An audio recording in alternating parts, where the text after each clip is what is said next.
we now, Latin America is now, unfortunately, the hotspot for COVID in the world. We have several countries with very high death rates. Brazil has just passed 110,000 deaths as of yesterday. And we are still seeing many, many more cases coming. The official statistics in Latin America usually underestimate the magnitude of the problem. But we do know that for geographical comparisons, deaths are more reliable than data reported cases, because data cases depend heavily on the number of tests that are being done. And also, I think it's very important to report death rates divided by population, not only absolute numbers, because if with absolute numbers, Brazil and Mexico, the most populous countries, will also always have much higher rates, much higher number of deaths than other countries. And also, it's very important to notice that the coverage and quality of reported deaths varies from country to country. I'm going to show you some data on Brazil later on, but we do know that some countries for which we have no information, for example, such as Venezuela, may well have a large number of cases that are not being properly reported.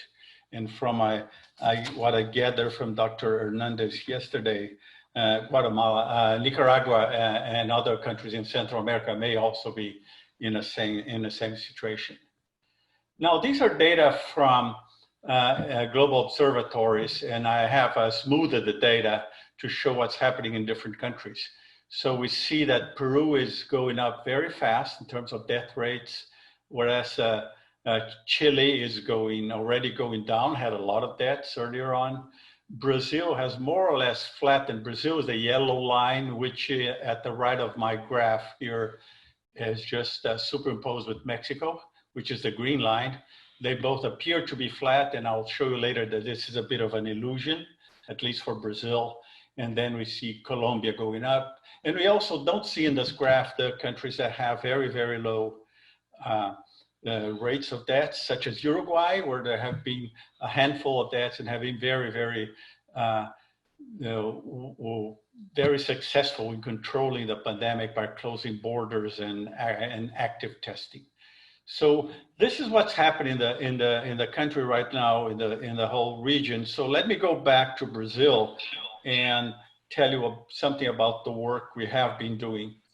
But before that, I just want to show that Latin America has a very different pattern from what we saw, for example, in European countries like Italy, where the deaths went up very rapidly. The countries were really caught unprepared.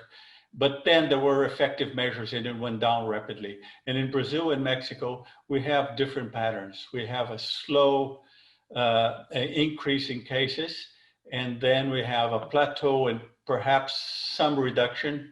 But it's a very, very different pattern from what we observe in other countries that were much more effective in controlling the transmission of the disease.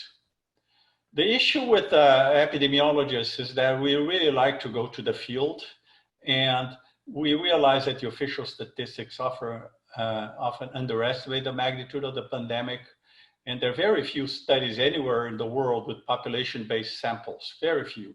The only national studies I know of with actually from door-to-door household visits were in Brazil and in Spain. And there are even fewer countries with periodic surveys using the same methodology over time. So I'm going to tell you a bit about the studies we did initially in my state of Rio Grande do Sul, and then later on Brazil as a whole. Basically, we used a rapid test. It's not perfect, but it has pretty good sensitivity and very high specificity. So it's good for population-based studies. It's based on a finger prick blood sample. A result comes out in 15 minutes, and it measures IgM and/or IgG.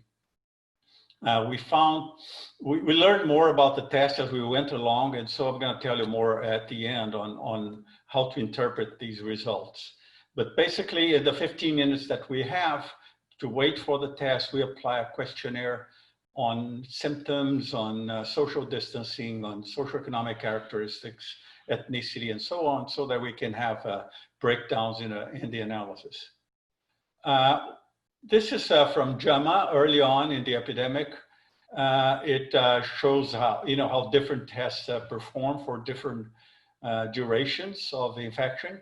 So we have the PCR tests here going down fairly quickly, and then we have the antibody tests with showing that IgM goes down quickly. In IgG, initially the impression was that it did not go down that quickly. I have some new evidence on that now, but basically we use this test knowing that in an epidemiological study we want to have an idea of the proportion of the population that have developed antibodies.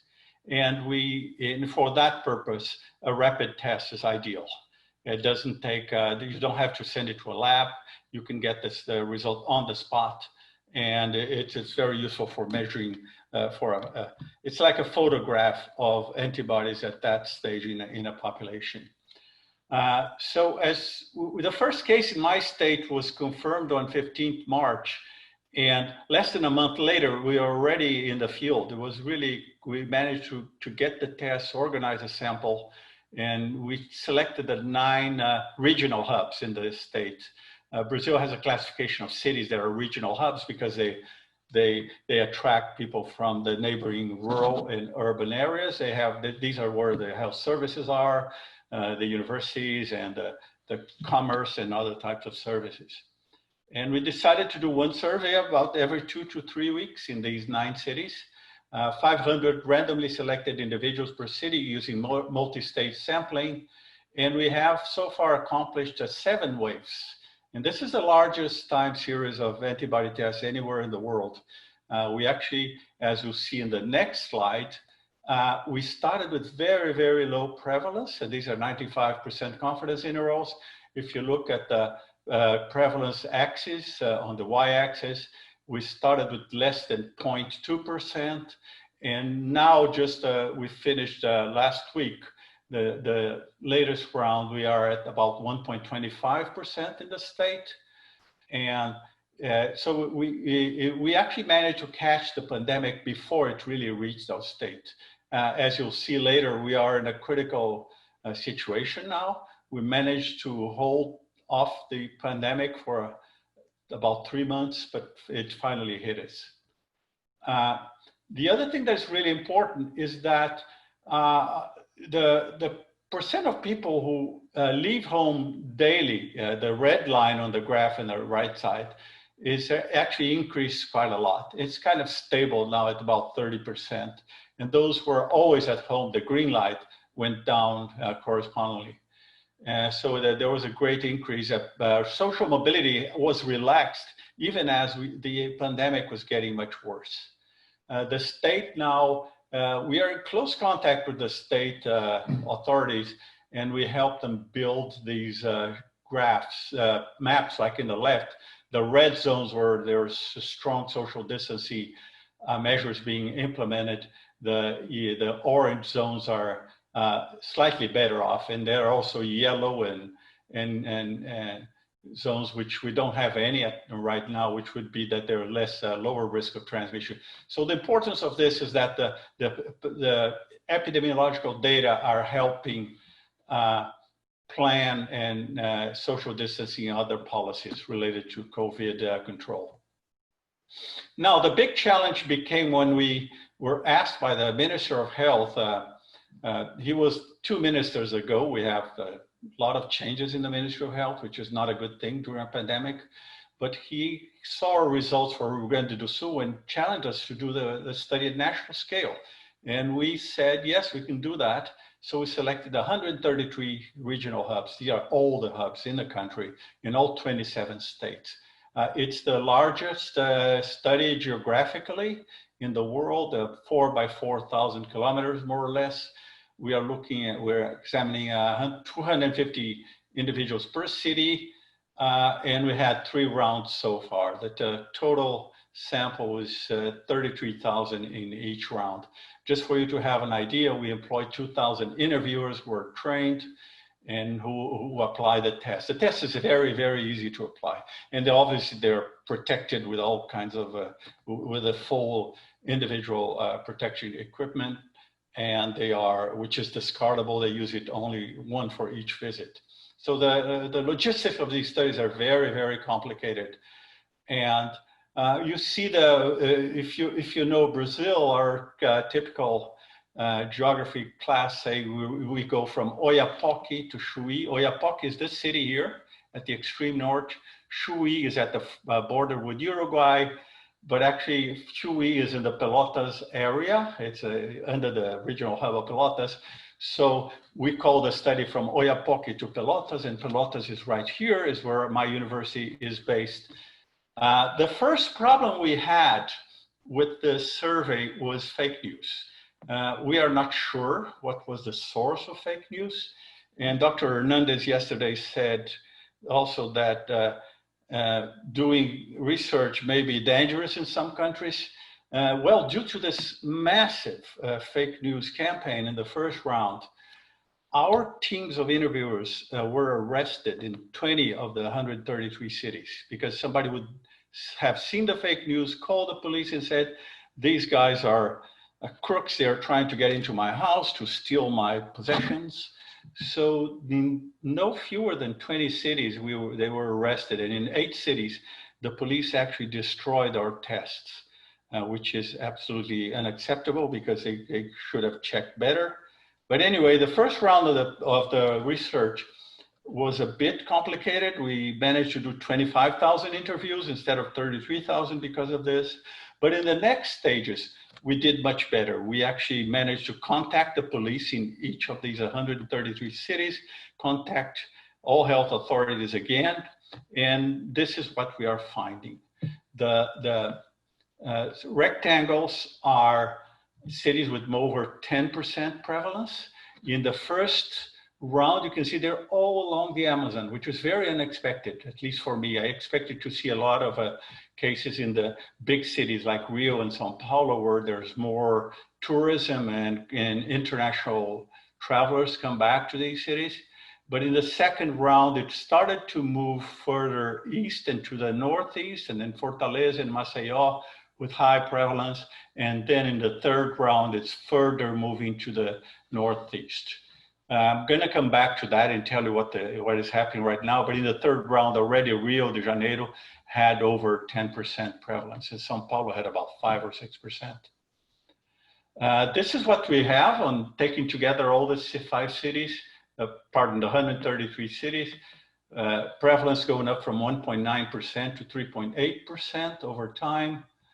The 5 cities with the highest prevalence, as I said, this was an unexpected finding. These are the 6 cities actually with the highest prevalence, all along the Amazon.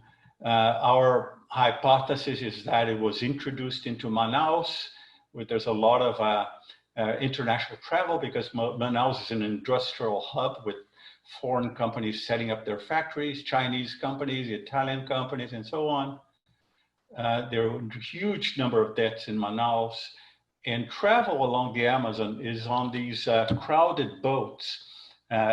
This is a picture of one of those boats. People hang their hammocks there, and the travel, for example, from Manaus to Tefé, which is a city on the west of the Amazon, takes about 3 days. So it's a lot of exposure in a very tightly packed, crowded situation.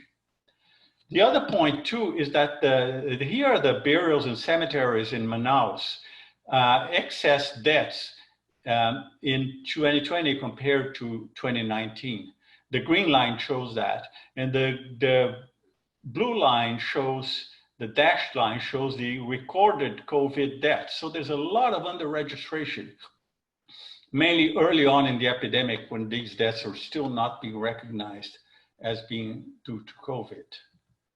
Now, because we have data at the individual level, we can track time trends by social groups. And now I'm just going to show you 2 slides because I don't have that much time.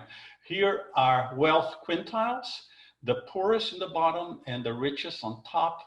The light blue bar is the first round of the survey. The medium blue bar is the second round. The dark blue bar is the third round. So it's increasing in every group, but it's at least twice as common in the poor than in the rich. And there's a very clear social gradient. The most striking result is this one. Indigenous people had about 5 times more prevalence than whites. These are indigenous people who live in the cities. They are not living in their native reservations, but a very, very striking finding here. Now, social inequalities that are so important, so large in our part of the world, they are also reflected in ethnic group inequalities, and they are, and COVID is behaving just like many other diseases you already know. Higher risk for Black and brown people who are mixed ancestry, and indigenous people with the highest risk of all. Now, we took a lot of care into feeding back to the communities. So each city got an infographic in every round of the research showing how many cases we found, what was the prevalence. Here is Tefe in the Amazon. This is the city I told you takes a very long boat trip to get there from Manaus. 19%, 20% coverage, and they had 21% more infected people than confirmed cases, which was really, really striking. If you take the country as a whole, there are 7 times more estimated infected than reported cases in the first round, and then went down to 6. So another confirmation of the importance of registration, the importance of epidemiological studies that can actually go from home to home and measure infection, which is the tip of the iceberg. Now, if you look at our logo reel on the right bottom, it's an iceberg because that's exactly what we wanted to show. But we do show that even though reported deaths are affected by under-registration, they still have a pretty good correlation with antibody prevalence, 0.826. The correlation with reported cases is much worse because cases depend on testing, but deaths are less likely to be affected by testing. Although they are underreported, we still find a high correlation. Now, coming back to the end of my talk, this is a curve for Brazil.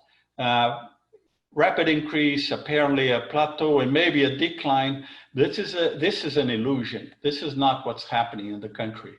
Look at the regions of Brazil.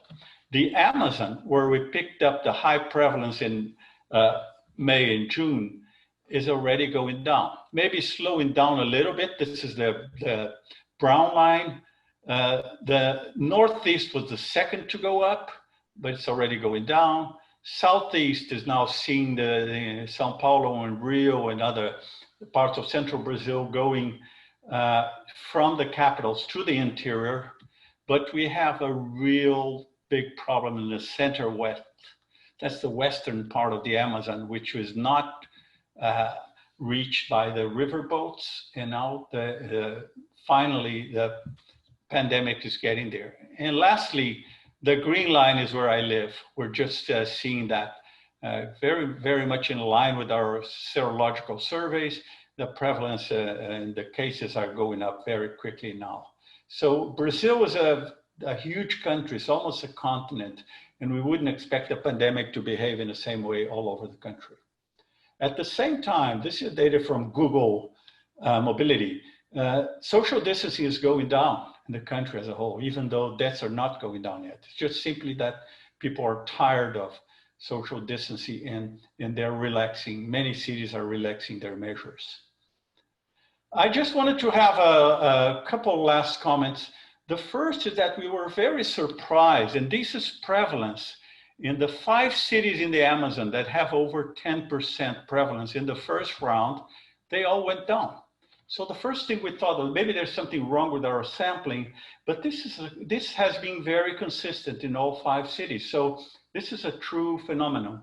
It does suggest that antibodies that are detected by a rapid test go down at a much higher rate, much more rapidly than was expected, for example, in the early JAMA slide that I showed you. But this decline is coincident with a decline with a drop in death rates too. So they are moving in the same direction. They're highly consistent. And as mortality goes down, antibodies that are detected by the test go down. Whether or not this is a bad thing, we can discuss later, but we were rather surprised to find this decline. But also in Spain, where they tested the same people on 3 rounds, Spain is the other country with national periodic surveys. They found a 14% decline in antibodies in the same individuals from round 1 to round 3. Now, what happened to our research? Well, I'm afraid that the Ministry of Health did not like our results, and they canceled our funding after 3 rounds. Unfortunately, we had 2 months without data, but we're going back. We have a consortium of private donors in Brazil who are funding the next round of data collection next week. So I'll be happy to share my results in a future event. But it's a very clear sign of how little good science is respected in many of our countries. But we're back in the field. In the state of Rio Grande do Sul, we did manage, we had lots of partnerships, but I also wanted to highlight why did we have such success in the state, but not at national level, and this is the answer. Carlos Ariel yesterday spoke about hydroxychloroquine. Our president is a great fan of hydroxychloroquine. He's always presenting it to the people. He's also not a great fan of social distancing or using masks. The picture on the left below is a very common situation in our state, in our country, which is in stark contrast with the country as a whole, with between the country and our state. This guy here is from Pelotas. He happens to be the state governor, a young guy, very dynamic. Pedro is our president of Pelotas University, a rector of the university, who's also an epidemiologist and my former student. So every round of the research we do in the state, we have a live Facebook session with the governor sitting next to Pedro and incorporating the data in decision making. So I think this is a real issue. The politicization of the pandemic and how different leaders manage to either help control the situation or fail to do so. Thank you very much.